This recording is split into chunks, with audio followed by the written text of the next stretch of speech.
اعوذ باللہ من الشیطان الرجیم بسم اللہ الرحمن الرحیم۔ عزیزان من، آج اگست 1983 کی 12 تاریخ ہے اور درس قرآن کریم کا آغاز سورہ المنافقون سے ہو رہا ہے، 63ویں سورت 63۔ اس سورت کی پہلی آیت ہی ایک عظیم حقیقت کی نقاب کشائی کرتی ہے۔ کہا یہ ہے کہ اذا جاءک المنافقون قالوا نشہد انک لرسول اللہ۔ منافق تمہارے پاس آتے ہیں اے رسول، تو وہ کہتے ہیں کہ ہم گواہی دیتے ہیں اس بات کی کہ تو اللہ کا رسول ہے۔ تو بالکل سچی بات وہ کہتے ہیں۔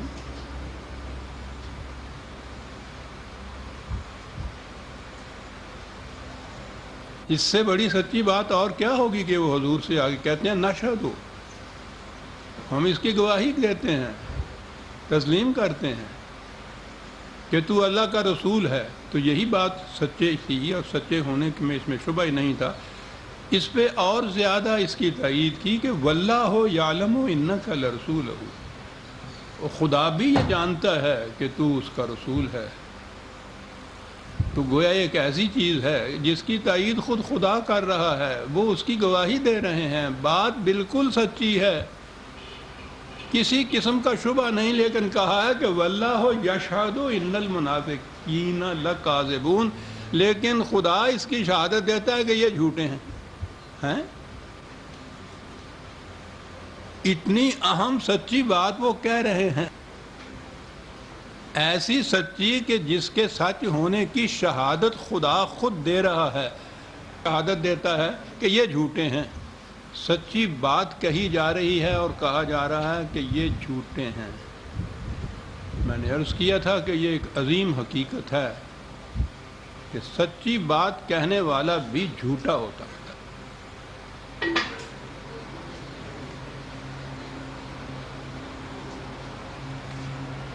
شاید آپ کو یاد ہوگا، درس میں یہ باتیں کبھی کبھی آ جاتی ہیں۔ ہمارے دور میں حال ہی میں ایک بہت بڑا فلاسفر مغرب میں گزرا ہے، وائٹ ہیڈ۔ فلاسفی تو اس کی بڑی اونچی ہے۔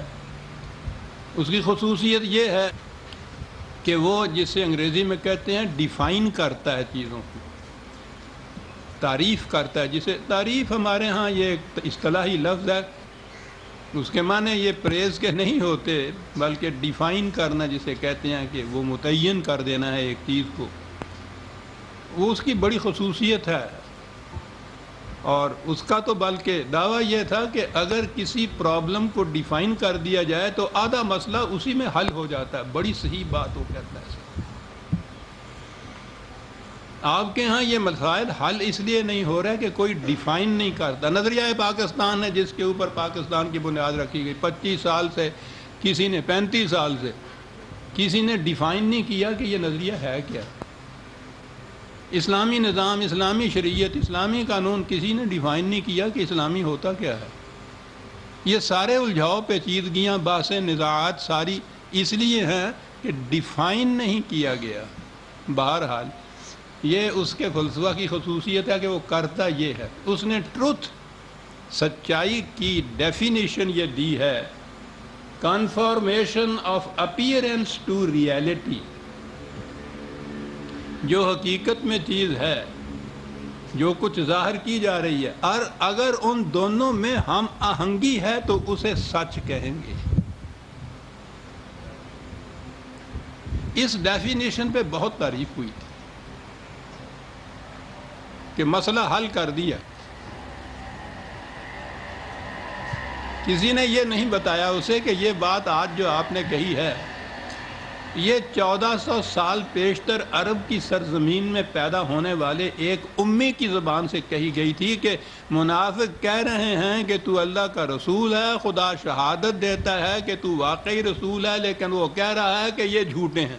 کیوں جھوٹے ہیں؟ یقولون بافواہہم ما لیس فی قلوبہم، یہ کہتے وہ بات ہیں جو دل سے نہیں مانتے. تو گویا دل میں جو بات ان کے ہے وہ اور ان کی زبان، ریالٹی اینڈ اپیئرنس، ان کے درمیان ہم آہنگی نہیں ہے، اس لیے یہ بات یہ جھوٹے ہیں. بات سچی ہے، یہ جھوٹے ہیں کیونکہ قلب اور زبان میں ہم آہنگی نہیں ہے. ہو سکتا ہے کہ ایک شخص کے علم میں ایک بات ایسی آئی ہو جو صحیح نہیں ہے، غلط ہے، لیکن وہ بلیو کرتا ہو دل سے کہ واقعی ایسے ہے، اور اسی طرح سے وہ کہہ رہا ہو. بات وہ غلط ہوگی، یہ جھوٹا نہیں ہوگا. آپ کہہ سکتے ہیں کہ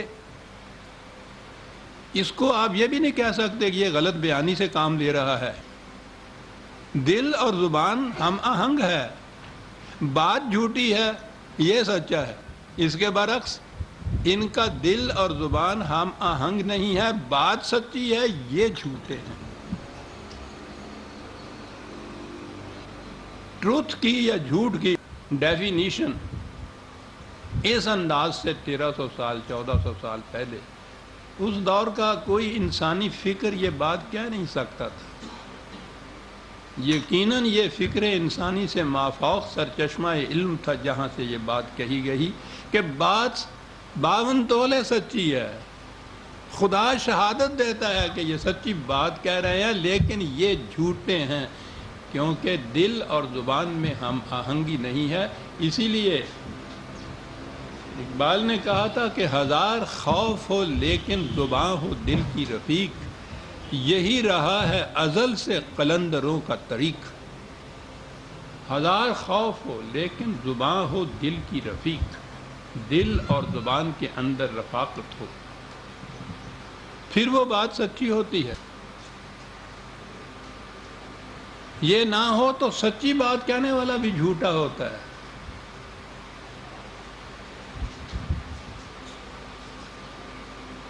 یہ چیز جو ہے وہ مولانا ظفر علی خان مرحوم نے، وہ اپنا انداز ہوتا تھا ترنگ کا جس میں وہ کہا کرتے تھے، انہوں نے کہا کہ نکل جاتی ہو سچی بات جس کے منہ سے مستی میں، خوب ہے، نکل جاتی ہو سچی بات جس کے منہ سے مستی میں، فقیہ مصلحت بی سے وہ رندے بادہ خار اچھا. سمجھ گئے آپ کیا کہہ رہا ہے وہ؟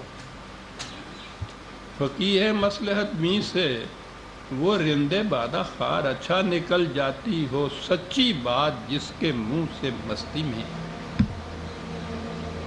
آپ کے دور میں اس وقت جس قدر بھی جرائم عام ہو رہے ہیں، برائیاں عام ہو رہی ہیں، معاشرہ سارے کا سارا بگڑا ہوا ہے، اس کی بنیادی وجہ یہ ہے کہ دل اور زبان ہم آہنگ نہیں ہے. آہستہ آہستہ تجربے نے جب یہ بتا دیا کہ یہ ہم آہنگی نہیں ہے تو اعتماد ہی اٹھ گیا آپ کا. نہ دیر میں، نہ حرم میں خودی کی بیداری، نہ سیاست میں، نہ مذہب میں، نہ معاشرے میں، نہ معاشرت میں یا معاشی میں، کسی مقام کے اوپر بھی آپ کا اعتماد ہی نہیں کسی دوسرے کے اوپر کہ یہ ٹھیک کہتا ہے، یہ سچ کہتا ہے. اسی کو قرآن نے منافقت کہا. آپ موقع پرستی کہہ لیجئے، مفاد طلبی کہہ لیجئے، کچھ بھی کہیے، یہ ایک چیز ہے جو آپ کے معاشرے کے اندر عام ہو گئی ہے کہ جو کچھ بظاہر نظر آتا ہے فی الحقیقت وہ نہیں ہوتا. سارا معاشرہ ہمارا آج منافقت میں مبنی ہو گیا ہے، اور قرآن کہتا ہے کہ خواہ یہ بات سچی بھی کہیں لیکن یہ جھوٹے ہوتے ہیں. جو سامنے آتا ہے، جو کہا جاتا ہے کہ یہ ہے، وہ در حقیقت نہیں ہوتا. قرآن نے کہا ہے کہ ایسے میں معاشرے میں محیطم بالکافرین، سارا معاشرہ اس کی لپیٹ میں آ جاتا ہے. پھر اس معاشرے کے اندر ہمارے یہ جو مصلحت بینی سے جو اسلام یہاں رائج کیا گیا، پہلے تو وہ اسلام سارا منافقت میں مبنی. زندگی کی ضرورتوں کے لیے جھوٹ بولنا واجب ہو جاتا ہے. اجازت نہیں کہ صرف اجازت ہے کہ صاحب جھک مار لو، واجب ہو جاتا ہے۔ مذہب میں ایک چیز ہوتی ہے فرض جو خدا نے کہی ہو، اس کے بعد عام طور پہ سنت کہتے ہیں، اس کے اندر ایک چیز واجب ہوتی ہے، فرض سے ذرا ہی نیچے ہوتا ہے، واجب کو ترک کر دینے سے بھی گناہ ہوتا ہے۔ کہا گیا ہے کہ جھوٹ بولنا واجب ہو جاتا ہے، یعنی وہاں اگر سچ بول رہے تو گناہ ہوگا۔ کہا یہ گیا کہ کسی مخالف کو مکاری فریب سے قتل کرا دینا معاذ اللہ سنت رسول اللہ ہے۔ کہا گیا کہ ابتداءً جماعت سازی کے لیے بڑے بڑے بلند آہنگ اصول پیش کر دینا اور لوگوں کو ساتھ میں لا لینا، اور جب اس کے بعد اقتدار حاصل کرنے کا وقت ہو تو ان تمام اصولوں سے پھر جانا۔ کہا یہ اسوہ رسول اللہ ہے صلی اللہ علیہ وسلم، معاذ اللہ معاذ اللہ۔ نہ خدا کا خوف، نہ رسول اللہ کی ناموس کا کوئی پاس، نہ اقدار کا کوئی کسی قسم کا بھی لحاظ، اور اس کا نام اسلام۔ تو جب یہ اسلام عام ہو جائے معاشرے کے اندر تو آپ سوچئے کہ کس طرح سارا معاشرہ اس کی لپیٹ میں نہیں آ جائے گا۔ پہلے اگر کسی کے دل میں وہ جو پنجابی میں کہتے ہیں کہ کرک تھوڑی سی ہوندی سی کہ میں نے جھوٹ بولا ہے، دھوکہ دیا ہے، وہ اس سے کرک ہی اٹھ گئی، مطمئن ہو گئے سارے قلوب کہ یہ تو اسلام کے مطابق ہے جو کچھ ہم کر رہے ہیں۔ معاشرہ سارا اس کی لپیٹ میں آ گیا۔ آپ غور کیجئے گا جہاں جہاں آپ کو معاملہ پڑتا ہے انسانوں سے، وہاں آپ کا پہلا رد عمل کیا ہوتا ہے؟ یہی چیز کہ پتہ نہیں کہ جو کچھ کہہ رہا ہے کہ یہ سچ بھی کہہ رہا ہے یا نہیں۔ انسانوں سے آگے بڑھی عزیزان من، یہ جو منافقت ہے کہ جو کچھ نظر آتا ہے در حقیقت وہ نہیں ہوتا۔ صبح سے شام تک دیکھیے، دودھ کہہ کے جو آپ کو دیا جاتا ہے وہ دودھ نہیں ہوتا۔ ظاہر میں اور باطن میں ہم آہنگی نہیں ہوتی، یعنی ریالٹی میں اور اپیرنس میں جو چیز آپ گھی سمجھ کے خرید رہے ہوتے ہیں وہ گھی نہیں ہوتی، دکھائی دیتا ہے وہ گھی۔ ان چیزوں کا تو تجربہ شاید ذہن میں ہو، میری بیٹیاں بہنیں بیٹھی ہیں، یہ اب اس کی گواہی دیں گی۔ جسے مونگ کی دال کہہ کے لایا جاتا ہے نا، شکل تو اس کی مونگ کی دال کی ہوتی، کیوں بیٹیوں پکانے کے بعد وہ مونگ کی دال ہوتی ہے، ماش کی دال۔ اب مصیبت یہ ہے کہ ہم لوگوں نے ابھی کل ماش اور مونگ کی دالیں کھائی تھیں، اب وہ جو ماش کی دال آتی ہے تو نظر تو آتی ہے، ماش کی دال پتہ ہی نہیں وہ کیا ہوتا ہے، چنے کی دال، نہ یہ اب نایاب ہو رہی ہے۔ بیسن کہہ کے لیا جاتا ہے، بیسن نہیں ہوتا۔ یہ روز کی سبزیاں بڑی تر و تازہ، پالک، ٹنڈے، لوکی، کریلا آج کل کی ہیں دیکھ لیجئے،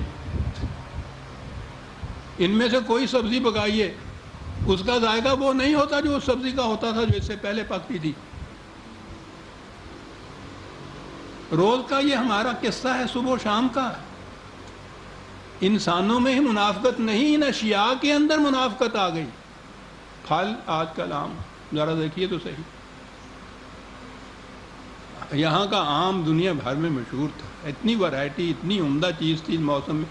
آم دیکھیے، دیکھنے کے اندر نہایت عمدہ، لنگڑا لیجئے، دسہری لیجئے، سندھڑا لیجئے، چوسا تک بھی صاحب پڑے ہوئے ہیں، نہایت عمدہ نظر آتے ہیں۔ کسی اچھے سے آم کو کاٹ کے دیکھیے، یا تو گلا سڑا نظر آئے گا یا کیڑے نظر آئیں گے، اور اگر ایسا نہیں ہے تو ذائقہ تو اس کا وہ ہوگا ہی نہیں جو ہوا کرتا تھا۔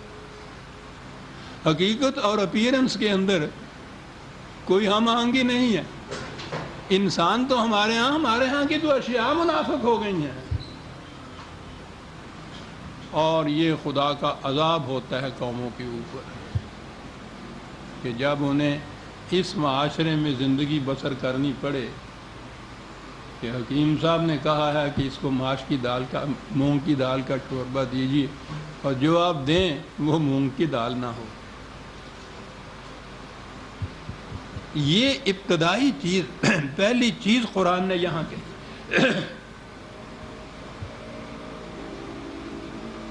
کہ جو کہہ رہے ہیں سچ ہے، خدا شہادت دیتا ہے کہ بالکل صحیح بات ہے، لیکن یہ جھوٹے ہیں۔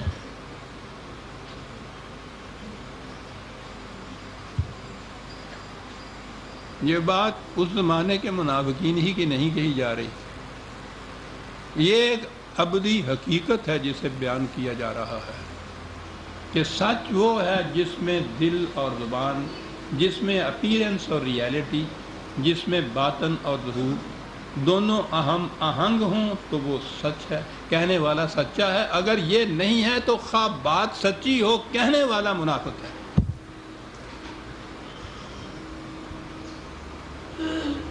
کہیے کہ اس معیار کو ذرا عام کریں، پھر دیکھیں کیا صورت پیدا ہوتی ہے آپ کی۔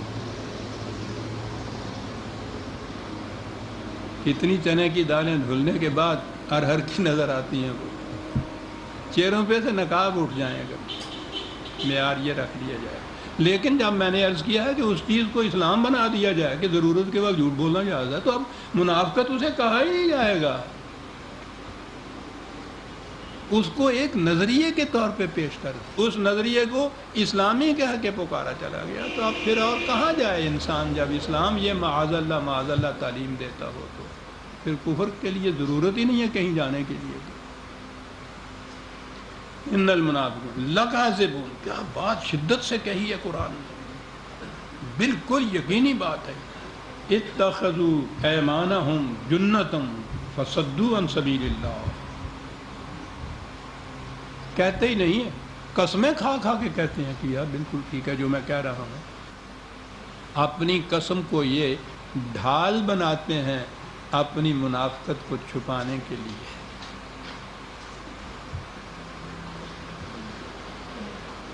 فصدوا عن سبیل اللہ، کرتے کیا ہیں؟ خود تو ڈوبے تھے، خدا کی طرف جانے والے راستوں میں روک بن کر کھڑے ہو جاتے ہیں۔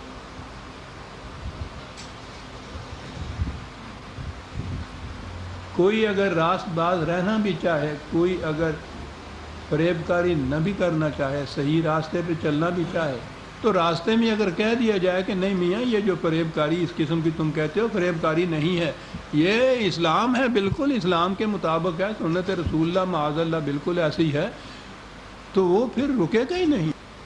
کہا خود بھی اپنی ان قسموں کو ڈھال بناتے ہیں اپنی فریب کاریوں کے لیے، خدا کی طرف جانے والے راستے میں روک بن کے کھڑے ہو جاتے ہیں۔ انہم ساء ما کانوا یعملون، کس قدر بری روش ہے جو انہوں نے اختیار کر رکھی ہے۔ ذالک بانہم آمنوا ثم کفروا، یہ اس لیے کہ انہوں نے زبان سے کہا ہم ایمان لائے، در حقیقت کفر کا کفر تھا۔ ہر آن ہر سانس میں کفر اور ایمان کی کشمکش ان کے اندر رہتی ہے۔ دل میں کفر ہوتا ہے، زبان پہ ایمان ہوتا ہے۔ فَطُبِعَ عَلَىٰ قُلُوبِهِمْ، وہ جو ہے نا پھر کہ ان کے دلوں پر مہر لگ گئی، اور ہم کہا کرتے ہیں کہ صاحب وہ ختم اللہ علیٰ قلوبہم کے معنی خدا نے مہر لگا دی، تو خدا ہی نے مہر لگا دی تو پھر وہ الزام کاہے کا دے رہا ہے؟ خدا نے مہر نہیں لگا دی۔ پہلے تو کہا یہ بیان کی منافقت کی، پھر یہ کہا کہ ہر سانس میں کفر اور ایمان کی کشمکش چلی آ رہی، پھر اس کے بعد کہا کہ دلوں پہ مہر لگی، اور اگلی بات ہے کہ کیوں لگی؟ فہم لا یفقہون، وہ عقل و فکر سے کام نہیں لیتے، جذبات کے پیچھے چلتے ہیں۔ تو نظر آ گیا کہ جسے کہتے ہیں دلوں پہ مہر لگ جانا، وہ خدا مہر نہیں لگاتا۔ انسان جب عقل و فکر سے کام لینا چھوڑ دے اور جذبات ہی کے پیچھے چلے، مفاد پرست ہو جائے، اپرچونسٹی ہو جائے، موقع پرست ہو جائے، پھر سمجھنے سوچنے کی صلاحیتیں آہستہ آہستہ مفلوج ہو جایا کرتی ہیں۔ بڑے بڑے ان لوگوں کو دیکھیے، مفاد پرست، موقع پرست، جہاں یہ اپنے مفاد کی بات نہیں آئے گی، اتنے بڑے دانشور نظر آئیں گے آپ کو، سمجھ سوچ والے، علم و عقل والے، لیکن جہاں یہ اپنی مفاد پرستی کی بات آئے گی ہر قسم کا فریب دیں گے، اور یہ بات اتنی سی نہیں سوچیں گے کہ اگر یہی روش ہر ایک نے اختیار کر لی، سوچئے عزیزان من، اگر صورت یہ ہو کہ ہر شخص جھوٹ بولے اور آپ یہ جانتے ہوں کہ یہ جو کچھ کہہ رہا ہے یہ جھوٹ بول رہا ہے، کس عذاب میں زندگی ہو جائے گی۔ کہتے ہیں اتنی بات نہیں سمجھتے کہ اگر یہ روش عام ہو جائے جو انہوں نے اختیار کر رکھی ہے، کتنا بڑا جہنم ہوگا جس میں زندگی گزارنی پڑے گی۔ وہ اس لیے کہ جھوٹ بولنے والا جھوٹی بات کہہ کے آخر میں یہ نہیں کہتا کہ دیکھو میاں صاحب میں نے یہ جھوٹ بولا ہے، اس کو سچ نہ سمجھ لینا، تو کامیاب ہی نہیں ہو سکتا جھوٹ۔ وہ تو کامیاب ہوگا کہ قدم قدم کے اوپر آپ کے ساتھ وہ قسمیں کھاتا چلا جائے کہ بالکل سچی بات میں نے کہی ہے، لفظاً لفظاً سچ ہے، اس میں ذرا جھوٹ نہیں ہے، وہ یقین دلاتا چلا جائے۔ اور اگر آپ کو یہ یقین ہو کہ یہ انہم لکاذبون، یہ بالکل جھوٹ بولتا ہے، یہ ابھی تک اس لیے چل رہا ہے جھوٹ کا معاملہ بھی کہ آپ ہر ایک کے متعلق یہ نہیں فرض کر لیتے کہ یہ جھوٹ بول رہا ہے۔ محیط ہو جائے معاشرے کے اوپر تو معاشرہ جہنم بن جاتا، اب بھی جہنم بن چکا ہوا ہے، ہم قیامت موجود کا انتظار کر رہے ہیں کہ وہاں جا کے جہنم آئے۔ وَإِذَا رَأَيْتَهُمْ تُعْجِبُكَ أَجْسَامُهُمْ وَإِنْ يَقُولُوا تَسْمَعْ لِقَوْلِهِمْ۔ کہا کیفیت ان کی یہ ہے، بظاہر دیکھیے بڑے شریف آدمی نظر آتے ہیں، بڑے دیانتدار، بڑے ایماندار، بہت عمدہ قدکار جسے کہتے ہیں، شخصیت نہایت شریف نظر آتی ہے، اور ایسے باتوں نہیں کہ جب وہ بات کرے تو تو بھی کان لگا کے سننے لگ جائے کہ سن تو لوں یہ کیا کہتے ہیں۔ یعنی امپریشن فرسٹ ان کا یہ ہوتا ہے، یہ آتے ہی نہیں کہہ دیتے کہ میں آیا ہوں اور میں جھوٹ بولوں گا جو کچھ کہوں گا اور میں تمہیں فریب دینے کے لیے آیا ہوں۔ کبھی کوئی کہے گا یہ بات، بڑے معتبر بنیں گے، بڑے ایماندار بنیں گے، باتیں ایسی کہ تو کان لگا کے سنے، لیکن در حقیقت یہ ہیں کیا؟ بظاہر تو ایسے بنے ہوئے، در حقیقت کیفیت ان کی یہ، گھن کھائی ہوئی لکڑی کو کبھی آپ نے دیکھا؟ یہ اوپر سے وہ لکڑی بالکل صحیح سلامت ہوتی ہے، اندر سے کھوکھلی ہوتی ہے۔ اب تو ہمارے ہاں کہ وہ شتیر نہیں رہے، ورنہ پہلے تو یہ لکڑیوں کا شتیر ہوتا تھا۔ روز اس چھت کے نیچے سوتے ہیں، رہتے ہیں، شتیر دیکھ رہے ہیں، بالکل ٹھیک نظر آ رہا ہے۔ کسی دن ذرا سے اوپر ایک بچہ نے بھی دھمکی دی، وہ دھڑم سے نیچے گر گیا، وہ دیکھا کہ اندر سے کھوکھلا ہو رہا تھا۔ کہا یہ منافقین کی کیفیت یہ ہوتی ہے، بظاہر بڑی صحیح سلامت لکڑیاں نظر آتی ہیں، گھن کھائی ہوئی لکڑیاں تو اپنے سہارے تو یہ کھڑی نہیں ہو سکتی، کسی اور سہارے پہ ٹیک لگا کے کھڑی ہوتی ہیں، اندر سے گھن کھائی ہوئی ہوتی ہیں، کھوکھلی شخصیت ہوتی ہے ان کی۔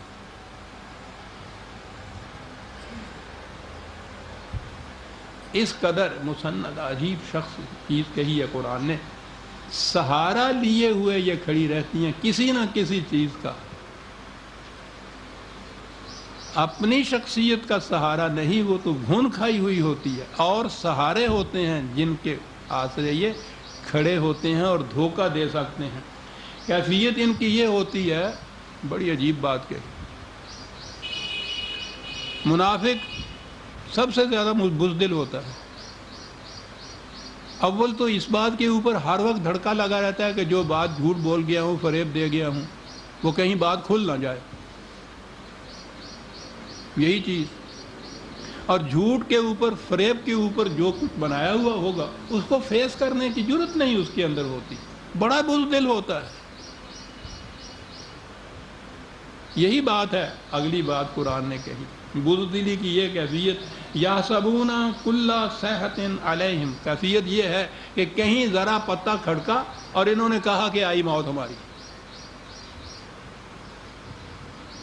یہی وجہ ہے کہ یہ منافق جن میں کچھ سٹینڈ لینے کی جرت نہیں ہوتی، کہیں ذرا اس کو شبہ بھی پڑے کہ کچھ میری مخالفت یہ کچھ ہوتی ہے، بخلا اٹھتا ہے اس میں۔ اور بخلا جانے میں تو پھر آپ کو معلوم ہے نا، میں کہا کرتا ہوں کہ وہ بلی کمرے میں بند ہو جائے، بلی کی کیفیت ہے کہ شی کرو اور بھاگ جاتی ہے، لیکن جب کمرہ بند ہو جائے اور اسے معلوم ہو کہ خطرہ ہے تو پھر اس بوکھلاہٹ میں وہ آخری حربے استعمال کر لیتی ہے، آنکھیں نوچ لیتی ہے.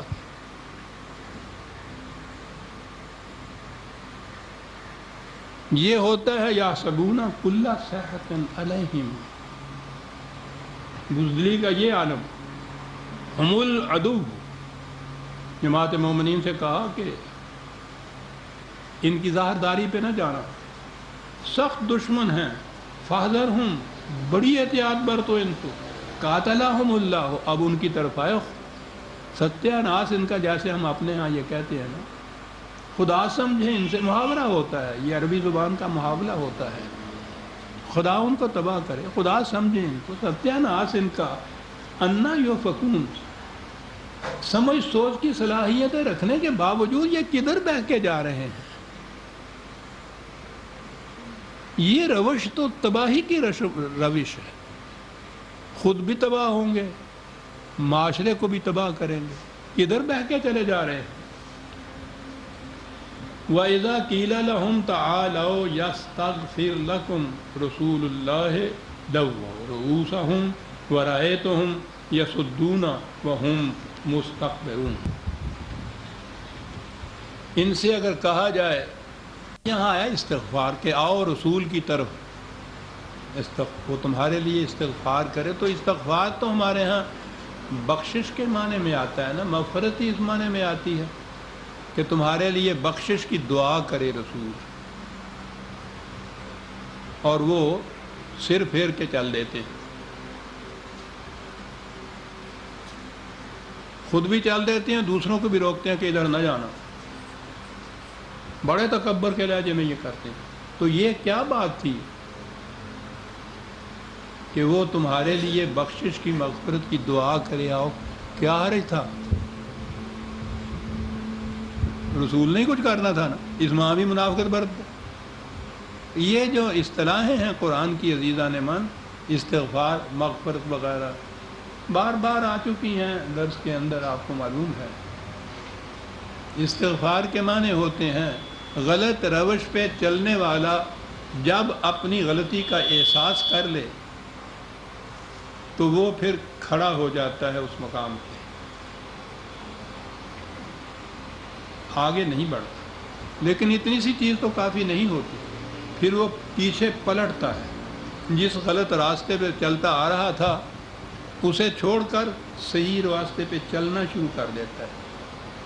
یہ جو پلٹنا ہے یہ توبہ ہے، اور یہ صحیح راستے پہ اس کے بعد چلنا جو ہے یہ اصلاح. قرآن نے کہا ہے من تابہ و اصلاح، جس نے احساس کر لیا اپنی غلطی کا، رک گیا، پلٹ گیا اس سے، اور پھر صحیح راستے پہ چل پڑا.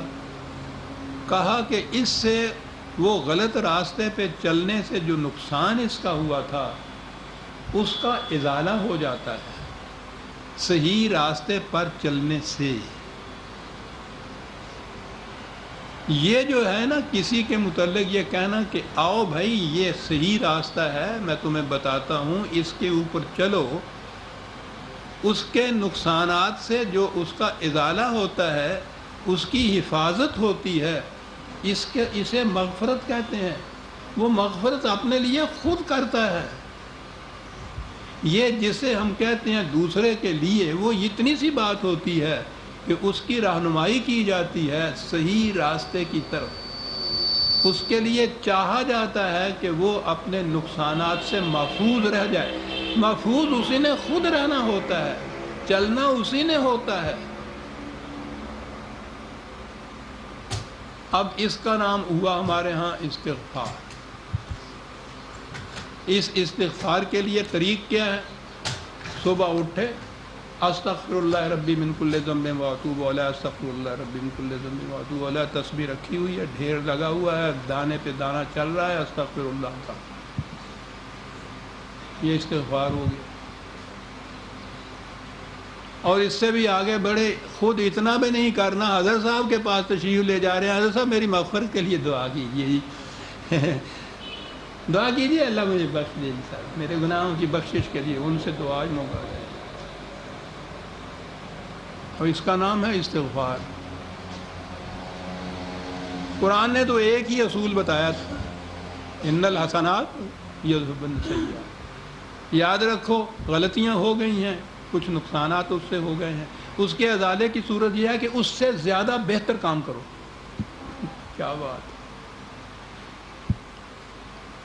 غلط غذا کھانے سے کمزوری ہوگی یا بیماری ہوگی یا علاج بھی کرو، اور اس سے بہتر غذا کھاؤ، نیوٹریشن والی۔ جو کمزوری ہو گئی ہے اس کا بھی ازالہ ہو جائے گا، اور اس کے بعد اور بھی نیوٹریشن یا نشو و نما ہو جائے گی۔ یہاں اس کا نام استغفار، اس کا نام مغفرت، اور سارا دار و مدار بخشش۔ جنت اعمال کی وجہ سے نہیں ملتا ہے، صرف خدا کی بخشش سے، پھر ساتھ شفاعت۔ چلیے، اور پھر شاید آپ کو یاد ہو وہ حدیث جو عام طور پہ یہ کوٹ کرتے ہیں،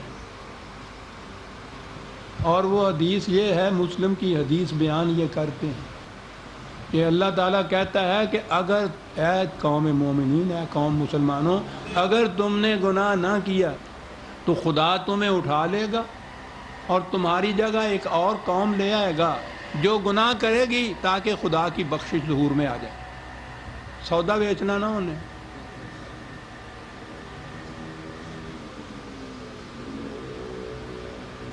تسی نہ خریدار بنو گے تو کہ تو دیتا ہوں، کہے گا چلو چل دوسرے خریدار۔ معاذ اللہ، یہ حدیث ہے مسلم کی۔ مغفرت، بخشش، استغفار، پھر کہتے ہیں یہ جرائم عام ہو رہے ہیں۔ جنہیں اتنی ضمانت مل جائے اور واجب ہو جائے کہ اگر گناہ نہ کرو گے تو خدا تمہیں اٹھا کے لے جائے گا، قوم ہی تمہاری ساری کی ساری ختم کر دے گا، تمہاری جگہ ایسی قوم لائے گا جو گناہ کرے گی، پھر خدا سے بخشش مانگے گا۔ ہاں، یستغفر لکم کے معنی یہ ہے کہ رسول کی طرف آئے، جتنی غلطیاں تم کر چکے ہو، ان کی وجہ سے جو نقصانات ہوئے ہیں، وہ تمہیں بتائے گا کہ ان نقصانات کا ازالہ کس طرح سے ہو سکتا ہے۔ تو وہ تو صحیح راستے پہ چلنے کی بات ہی کرے گا نا۔ اور اسی لیے کہا کہ وہ یہ سنتے ہیں تو سر مٹکا کے کہتے ہیں نہیں بھائی چل دیتے ہیں۔ کوئی ادھر جانے والا ہوتا ہے اسے بھی روک دیتے ہیں کہ نہ جانا، وہ تو تمہیں پتہ ہے کیا کچھ کہہ رہا ہے، وہ کہتا ہے جھوٹ بولنا چھوڑو، فریب کرنا چھوڑ دیجئے، صحیح راستہ اختیار کرو، دیانتداری اختیار کے، وہ تو یہ کہہ رہا ہے ادھر نہ جانا۔ بڑے تصور میں چل دیتے ہیں۔ سواء علیہم استغفرت لہم ام لم تستغفر لہم لن یغفر اللہ۔ تو ان ایسی قوم کے لیے، ایسے لوگوں کے لیے تو یکساں ہے تو انہیں یہ صحیح راستے کی طرف دعوت دے یا نہ دے، رہنمائی کرے یا نہ کرے۔ جنہوں نے پہلے سے فیصلہ کر لیا کہ ہم نے یہ بات ماننی نہیں ہے، انہیں اس واعظ و نصیحت کا فائدہ کیا ہوگا؟ اس طریق سے نہیں یہ گناہوں کی یا جرائم کے نقصانات کا ازالہ ہوا کرتا۔ اب یہ جو ذہن میں یہ تھا کہ لن یغفر اللہ کے معنی ہو کہ خدا بخشش کرے گا ہی نہیں، ان کی یہ ترجمے ہو جاتے ہیں نا ان کے، کہ تو بخشش کی دعا مانگ یا نہ مانگ، خدا تو ان کی بخشش کرے گا ہی نہیں، تو چلو فیصلہ ہو گیا کہ رسول بھی کوشش کر کے بے شک دیکھ لے۔ یعنی یہ ان کے ترجموں کے مطابق خدا اس کے باوجود نہیں کرے گا، تو آ گئی ذمہ داری خدا کی کہ وہ نہیں کرے گا، وہ تو خدا ہے۔ اس نے یوں ہی یہ دل میں شبہ پیدا ہوا، اسے پتا تھا، اس نے فوراً آگے کہہ دیا کہ ان اللہ لا یہدی القوم الفاسقین۔ جو قوم صحیح پیٹرن چھوڑ کے خود غلط پیٹرن اختیار کر لے اپنے لیے، وہ صحیح راستے پہ کیسے چل سکتی ہے؟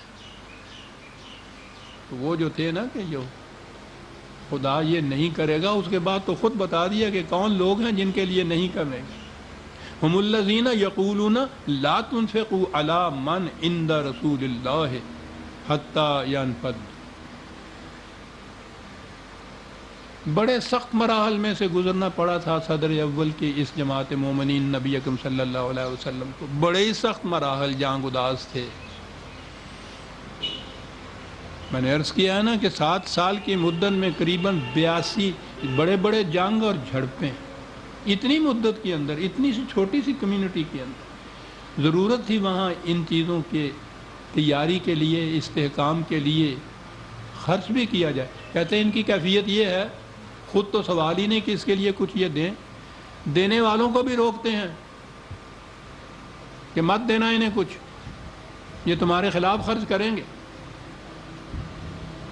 وَلِلَّهِ خَزَائِنُ السَّمَاوَاتِ وَالْأَرْضِ وَلَٰكِنَّ الْمُنَافِقِينَ لَا يَفْقَهُونَ۔ انہیں پتہ نہیں ہے کہ یہ جماعت مومنین اس عسرت اور مشکل کے زمانے میں جو کچھ دے گی وہ در حقیقت جسے آج کہتے ہیں نا انویسٹ کرے گی، وہ ایک مدت کے بعد انہیں کیا معلوم ہے کتنے گنا ہو کر وہ ملے گا ان کو۔ جس نظام کے اسٹیبلش کرنے کے لیے اور استحکام کے لیے یہ اتنا خرچ کریں گے، جب وہ قائم ہوگا تو پھر آپ دیکھیے گا کہ کتنے گنا زیادہ ملتا ہے ان کو۔ لیکن منافق اس بات کو سمجھ نہیں سکتا، وہ تو فریب کاری سے ہی کوئی سودا کرتا ہے، دیانت داری سے سودا کرنے میں آخرت میں آخر الامر کیا ملتا ہے یہ بات سمجھ نہیں سکتا بے ایمان جو ہے، بد دیانت جو ہے۔ یقولون لئن رجعنا الی المدینۃ لیخرجن الاعز منها الاذل، کہتے ہیں کوئی بات نہیں، یہ یہاں سے یہ بات میدان جنگ کی قریباً ہو رہی ہے یا باہر سے وہاں ہو رہی ہے کہ یہ واپس جا لیں مدینے میں، دیکھیے گا کہ ہم وہاں کے بڑے بڑے سرداروں کو کس طرح ان کے خلاف بھڑکاتے ہیں اور وہ کس طرح انہیں مدینے سے نکال باہر کرتے ہیں۔ سوچئے عزیزان من کن مشکلات سے سامنا تھا، انہیں معلوم تھا کہ مدینے میں ان کے ہم نوا اتنے لوگ بڑے بڑے موجود ہیں کہ جا کے ان سے کہیں گے تو ہم تو کچھ نہیں کر سکے، وہ انہیں نکال دیں گے مدینے سے، اس لیے کہ یہ اذل ہے۔ انہوں نے کہا بڑے کمزور واقع ہوئے ہیں، ذلیل واقع ہوئے ہیں، یہ کہتے تھے یہ وہ تھے جو بظاہر مسلمان ہوئے تھے، اپنے آپ کو اس جماعت میں شمار کراتے تھے، یہ ان کی طرف سے ہو رہا ہے۔ کھلے ہوئے دشمن تو ایک طرف رہے وہ جو قریش تھے، یہ ان کی طرف سے ہو رہا تھا۔ کہا وَلِلَّهِ الْعِزَّةُ وَلِرَسُولِهِ وَلِلْمُؤْمِنِينَ وَلَٰكِنَّ الْمُنَافِقِينَ لَا يَعْلَمُونَ۔ انہیں کیا معلوم ہے کہ جسے قوت کہتے ہیں، یاد رکھیے عربی زبان میں عزت کے معنی قوت کے ہوتے ہیں، عزیز کے معنی صاحب قوت ہوتا ہے۔ میں نے ایک دن پہلے بھی ایک لفظ غنیمت کا بتایا تھا کہ لفظ کے معنی بدلتے بدلتے پھر کہاں تک چلے جاتے ہیں۔ یہ عزت کے معنی قوت کے، اور ہمارے ہاں پھر وہ عزت جو ہے اس کے معنی کیا ہو گئے، اور پھر عزیز کے معنی صاحب قوت، اور ہمارے ہاں عزیز ہماری ان کے ساتھ عزیز داری ہے، وہ اپنے عزیزوں میں سے ہے، یعنی یوں معنی بدلتے ہیں۔ پھر انہیں کچھ معلوم نہیں کہ قوت بالآخر رسول اور اس کے ساتھیوں کی جماعت مومنین کے قدم قدم کے، کہیں یہ کہ منافقین لا یفقہون، منافقین لا یعلمون، تو بات ساری تفقہ کی ہے، تدبر کی ہے، علم و بصیرت سے معاملے کو سمجھنے کی ہے۔ یہ نہ کیا جائے تو وہ بھی منافقت کے اندر آ جاتی ہے بات، یعنی بغیر علم و بصیرت و تدبر اور شعور کے کوئی بات مانی ہوئی بھی ہو تو وہ آپ زبان سے مان لیتے ہیں، دل کی گہرائیوں میں نہیں اتری ہوئی ہوتی۔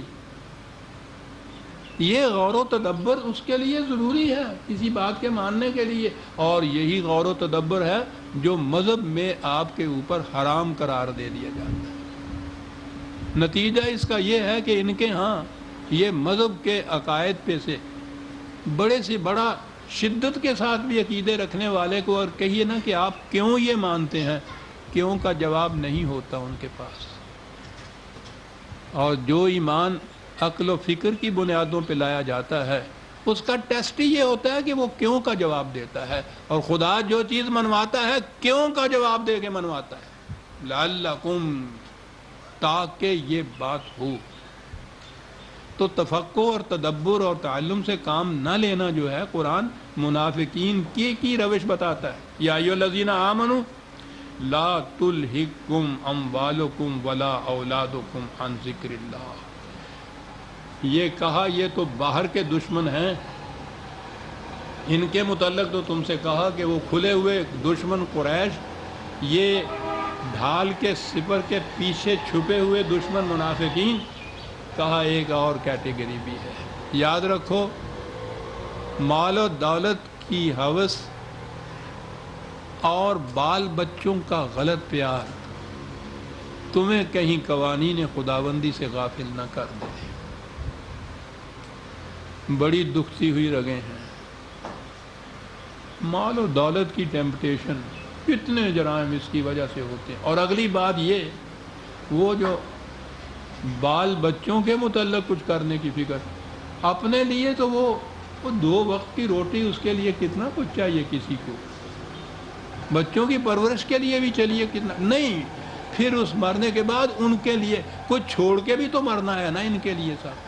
اب یہ جتنی پراپرٹی، حتیٰ زرتم المقابر جو کہتا ہے کہ لگے ہوئے ہیں اس ریس کے اندر، چلے جا رہے ہیں، ضرورت تو پوری ہونے کی ایک حد ہوتی ہے، وہ پوری ہو جاتی ہے، اور یہ جو تکاثر ہوتا ہے اولاد کے لیے پھر آگے بنانے کا قصہ چل پڑتا ہے۔ یہ جائیدادیں پہ جائیدادیں دھری چلے جا رہے ہیں ان کے لیے صاحب۔ کہا یاد رکھو یہ ہوس، یہ روش تمہیں کہیں تباہ نہ کر دے۔ لا تلہکو، تمہیں خدا کی روش سے غافل نہ کر دے یہ بات، یہ جذبات غالب نہ آ جائیں۔ ٹھیک ہے، پرورش ضروری ہے، حفاظت ضروری ہے، اسی حد تک جس حد تک قوانین خداوندی حدود اللہ کے اندر رہتے ہوئے آپ کرو، جائز طریقے سے آپ کرو۔ جائز ناجائز ہر طریقے سے یہ چیز کے صاحب اولاد کے لیے بھی تو کچھ رکھنا ہے، یہ نہ کرو۔ وَمَن يَفْعَلْ ذَلِكَ فَأُولَٰئِكَ هُمُ الْخَاسِرُونَ، کہا کہ یہ کچھ کرو گے تو اس لیے یہ بڑی منفعت بخش چیز ہے، اس لیے کر رہے ہو نا کہ بڑی فائدہ مند چیز ہے یہ۔ ہر شخص جو ناجائز طریقے اختیار کرتا ہے اسے اپنے لیے منفعت بخش سمجھتا ہے تو کرتا ہے، فائدہ مند سمجھتا ہے تو کرتا ہے نا۔ کہا ذہن میں تمہارے یہ ہے کہ یہ بڑی منفعت بخش چیز ہے، لیکن در حقیقت اولئک ھم الخاسرون،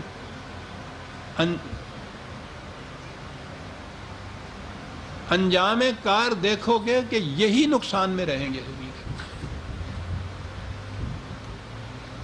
وہ مشکل یہ ہے کہ یہ جو قرآن انجام بتاتا ہے نا، اس کے لیے وقت لگتا ہے کافی، اور اسے وہ کہتا ہے مہلت کا وقفہ۔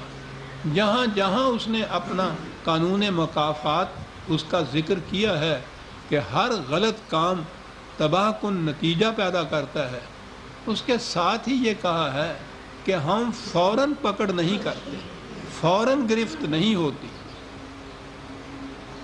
اس کے لیے بیج بونے میں اور اس کے پک کا فصل بننے کے اندر ایک وقفے کا، مہلت کا وقفہ ہوتا ہے، وقفے کا وقت ہوتا ہے۔ اس سے پیشتر وہ بیج پک کر اپنا نتیجہ پیدا ہی نہیں کر سکتا۔ اور اس کے لیے تو قرآن کریم نے متعدد مقامات پہ خود نبی اکرم صلی اللہ علیہ وسلم سے بھی یہ کہا کہ اس میں جلدی مت مچو۔ یہ لوگ جلدی مچا رہے ہیں کہ لاؤ تو وہ کہاں ہے تمہارا خدا اور کہاں ہے اس کا قانون۔ روز لوگ یہاں بھی کہتے ہیں کہ صاحب یہ دیکھ لیجئے یہ ظالم بے ایمان بددیانت جو ہے پنپتے چلے جاتے ہیں، روز بڑھ کے چلے جاتے ہیں، کچھ بھی نہیں ہوتا صاحب، خام خواہ کے لیے کہہ چلے جا رہے ہیں، تباہی آتی ہے، نقصان ہوتا ہے۔ یہی چیزیں وہ لوگ بھی کہتے ہیں، ہر دور میں یہ کہیں گے۔ خود حضور سے بھی یہ کہنا پڑا اللہ تعالیٰ کو کہ بس ذرا استقامت سے کام لو، یقین اس پہ رکھو کہ ہوگا یہ ضرور، کب ہوگا یہ تم نہیں بتا سکتے، ہمارا قانون مکافات یہ بتائے گا کہ یہ کب ہوگا۔ وہ قانون کہ سینکھیا کھانے والا جو ہے وہ تو شاید 5 منٹ کے اندر ہی مر جائے۔ وہ جو آج کل کے چلے ہوئے ہیں نا سینکھیا کھانے والے، وہ آپ نے ٹی وی پہ دیکھا ہوگا، ایک ہی چیز میں سمجھتا ہوں کام کیا ہے، وہ جو سگریٹ کے خلاف کہتے ہیں نا، وہ بھولا خودکشی کا صحیح طریقہ، وہ بڑا ایفیکٹو ہے۔ ایک خودکشی تو وہ بتاتا ہے کہ ریل کے نیچے آ گیا ہے، گلے میں پھندا ڈال لے، سینکھیا جاڑ لے، اسی وقت ہوتی ہے۔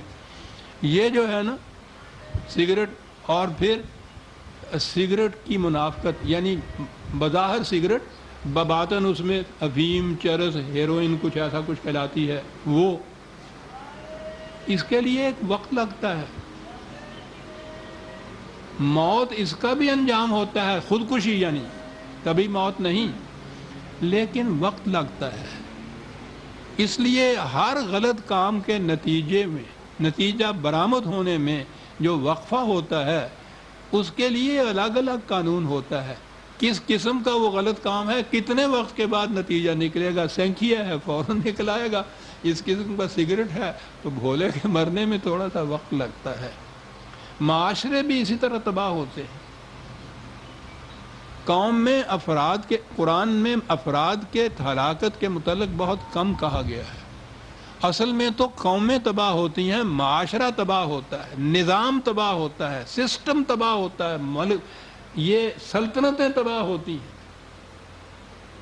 اور قرآن انہی کا ذکر کرتا ہے بار بار. اور اس میں تو پھر وہ یہ کہتا ہے کہ جب غلط معاشرہ یا غلط نظام حکومت کے نتیجے میں تباہی آتی ہے تو پھر وہ انہی تک محدود نہیں رہا کرتی کہ جو اس ظلم کے ذمہ دار ہوتے ہیں، وہ سب کو بہا کر لے جایا کرتی ہے. آتی کب ہے؟ یہ ہے وہ قانون. دو باتیں ہیں جن میں الجھن پیدا ہوتی ہے. ایک تو یہ کہ ایک طرف تو خدا کہتا ہے کہ واللہ سریع الحساب، کہ ہم فوراً ساتھ کے حساب کرتے چلے جاتے ہیں، اور دوسری طرف یہ کہتا ہے کہ اس کے لیے وقت لگے گا اس کا نتیجہ برآمد ہونے میں. تو اگر وہ ساتھ ہی سریع الحساب، بہت جلد حساب کر دیتے ہیں، تو پھر یہ فوراً کیوں نہیں ہوتا؟ وہ حساب کر دینا وہ یہی ہے، وہ جو بینک والے ہر شام کو آپ کے ہاں کا وہ جو ڈیبٹ اور کریڈٹ اکاؤنٹ ہوتا ہے نا، وہ کرتے چلے جاتے ہیں روز. تو آہستہ آہستہ جب آپ کے ہاں ڈیبٹ بڑھتا چلا جاتا ہے تو ایک دن آتا ہے جب آپ کے کریڈٹ سے وہ زیادہ ہو جاتا ہے. حساب روز کرتے چلے جاتے ہیں. خدا کا قانون مکافات روز یہ حساب کر دیتا ہے آپ کا. اس حساب کے محسوس طور پر نتیجہ مرتب ہونے کے اندر یا ظاہر ہونے کے اندر نتیجے کا ایک وقت لگتا ہے. لیکن آ کر رہتا ہے ایمان، اس کا ہی نام ہے کہ یہ یقین ہو کہ معاشرے کی یہ روش غلط روش جو ہے یہ تباہی کی طرف لیے جا رہی ہے اور یہ تباہ کرے گی. اس لیے کہا وَأَنفِقُوا مِمَّا رَزَقْنَاكُمْ مِن قَبْلِ أَن يَأْتِيَ أَحَدَكُمُ الْمَوْتُ. کہا کہ یہ جب ضرورت، ابھی آپ کو معلوم ہے قرآن نے کہا ہوا ہے کہ مومن جب، کوئی شخص جب اسلام لاتا ہے تو وہ ایک معاہدے پہ دستخط کرتا ہے جس میں لکھا ہوتا ہے کہ میں اپنی جان اور مال خدا کے ہاتھوں بیچتا ہوں، اور خدا خریدنے والا کہتا ہے کہ میں اس کے بدلے میں تمہیں جنت کی ضمانت دیتا ہوں. اس کے معنی ہوتے ہیں اسلام لانا، مسلمان ہو جانا. یہی نہیں ہوتا کہ وہ رام داس آیا اور مسجد میں مولوی صاحب نے کلمے 4 پڑھائے اور عبد الرحمن نام رکھا اور پھر الحمدللہ، اور اس کے بعد پھر وہ جو کہہ گئے تھے کہ ہند میں چھوڑ دیا کر کے مسلمان تو نے. یہ معاہدہ ہوتا ہے. تو کہا کہ اس معاہدے کے لیے جس وقت بھی مانگا جائے، جب بھی ضرورت پڑے، جب بھی وقت آ جائے. قرآن نے یہ لفظ خرچ کرو لکھا ہی نہیں ہے، انفاق ہے یہ لفظ. اس کے معنی ہے کہ کھلا رکھو، تجوریوں میں بند کر کے نہ رکھو، ڈھکنے اس کے اوپر دو. ایسے اکاؤنٹ نہ کھولو کہ جو تم ہی ان میں سے ڈرا کر سکو، کوئی اور نہ کر سکے. اوپن رکھنا اس کا ترجمہ ہوتا ہے عربی زبان میں. اوپن رکھو جب ضرورت پڑے، اور یہ چیز جو ہے یہ دے دو جب ضرورت پڑے، تاں آ کے قبل اس کے کہ موت تمہارے سامنے آ کھڑی ہو. توبہ کے متعلق اس نے یہ بات کہی ہے کہ جب موت سامنے آ کھڑی ہو تو پھر توبہ کچھ فائدہ نہیں دیتی. بات بڑی صاف ہے. توبہ کے معنی ابھی ہم نے دیکھا نا، غلط راستے پہ چلنے کا احساس کہ غلط ہے، اور اس کے بعد صحیح راستے کے اوپر چل پڑنا. اور اگر ایسے وقت میں یہ احساس ہوا ہے جب صحیح راستے پہ چلنے کا وقت ہی باقی نہیں رہا، تو پھر تو اصلاح کی گنجائش ہی باقی نہیں رہی، یہ تو توبہ ہی نہیں رہی. قرآن نے کہا پھر توبہ نہیں ہے. یہ جو مرتے وقت کہتے ہیں کہ یا اللہ مرتے وقت کلمہ میری زبان پہ ہونا چاہیے، مرنے سے بہت پہلے کلمہ زبان پہ ہونا چاہیے، زبان پہ ہی نہیں ہونا چاہیے، دل کی گہرائیوں پہ ابھرنا چاہیے. عزیزان ایمان، اگر یہ بات نہیں ہے تو زبان کے اوپر جو آپ کا کلمہ ہے وہ تو آپ کو کچھ کام نہیں دیتا. ایاک نعبد، کتنی بار زبان سے آپ کہتے ہیں نہایت مقدس ایٹماسفیئر فضا کے اندر مسجد پہ کھڑے ہو کے قبلہ روح ہو کے آپ کہتے ہیں، دن میں کم از کم پوری نمازیں پڑھتے ہیں تو قریباً 44 مرتبہ یہ بات کہتے ہیں، ایسے مقدس ماحول میں خدا کی طرف رجوع کرتے ہوئے قبلہ روح ہو کے جسے ہم کہتے ہیں، کیا کہتے ہیں آپ؟ ایاک نعبد، ہم تیرے سوا کسی کی اطاعت نہیں کرتے۔ یہ آپ کہہ رہے ہوتے ہیں 40 مرتبہ مسجد میں کھڑے ہو کے، کیا آپ کا دل اور زبان ہم آہنگ ہوتا ہے؟ دل اور زبان نہیں، آپ کا عمل اور آپ کی زبان ہم آہنگ ہوتی ہے اس میں؟ روزمرہ اگر یہ بات، تو مرتے وقت اگر کلمہ زبان پہ آ گیا تو وہ کون سی بات ہوگی قبل اس کے کہ موت تمہارے سامنے کھڑی ہوگی۔